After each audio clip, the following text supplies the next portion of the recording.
Beraz, Sebastian naiz, Ziburutarra, gaur egun azkaine Senpere Sarako gau eskolako permanentea naiz, bi permanente gira eta ni permanentetariko bat naiz. Eta permanente izan aintzin, erakasle laguntzaile izan nintzen, beraz, Doni Manelu izeneko gau eskolan eta gero hemen, azkenengokoan. Eta erakasle laguntzaile izan aintzin, ikasle ere izan nintzen Doni Manelu izeneko gau eskolan. Beraz, azkengo gau eskola 1983an sortu zen. Garai hartan gau eskola initz sortu ziren, Ipar Euskal Herrian. Eta duela 20 urte edo, AEKak erabaki zuen beraz langile bat ezartzea. Eta azken 20 urte hauetan izan dira 45 permanente. Eta ni beraz permanente lanetan hasi nintzen hemen duela 16 urte. Bai, beraz hor gau eskolak garapen polita izan du. Aurten lehen aldiz 100 ikasleko langa gainditu dugu, 101 ikasle ditugu gau eskolan. Ikasle hauek banatuak direlarik gau eskolak estaltzen dituen 3 herrietan. Horrek eran nahi du baditugura klaseak Azkainen, Senperen eta Saran.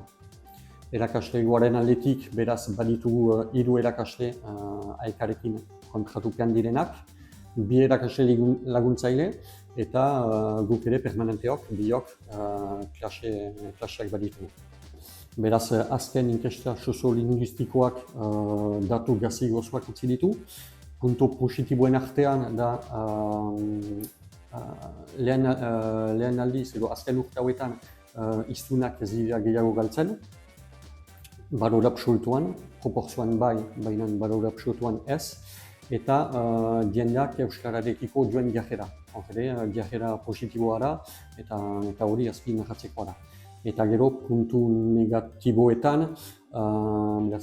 erran bezala proportzioan gero eta hiztun gutxiago badira. Naiz eta hiztunak irabazten dira gazte belaunaldietan, eta hori puntu positiboa da. Eta beste puntu beltza da erabilerak ere behiti egiten duela. Bai, beraz, etorkizunari bira, pentsazio beti baiko egon behar dela, eta gau eskola mailan eramaten duguna edo AEK mailan eramaten duguna, gure ustez funtsezkoa da. AEK hor da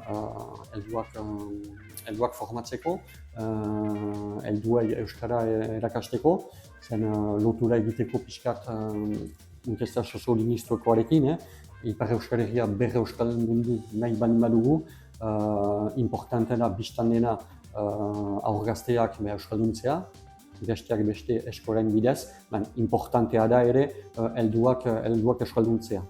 Edo hemen sortu eta betidanik bizi diren herritarrak, edo kanpotik onat bizitzera heldu den jendea. Helduek badute pixkat izan behar dira pixkat eredugarri, eta euskararen etorkizuna eta euskararen berpizkundea pasatzen da helduetatik ere, eta hor ere AEKak eta gau eskolek beraz badute rolandi bat beraz Ipar Euskal Herriaren berreskualdatze prozesuan.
Txoari buruz?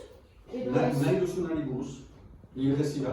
Soinua ez da entzuten, beraz, erranen behin bat duzu, gaizki patxan hortan garantzirekin. Gustatzen zaizu tipula? Gustatzen zaizu tipula? Zer nahiago dituzu tipula gorriak edo tipula suriak? Oh la la.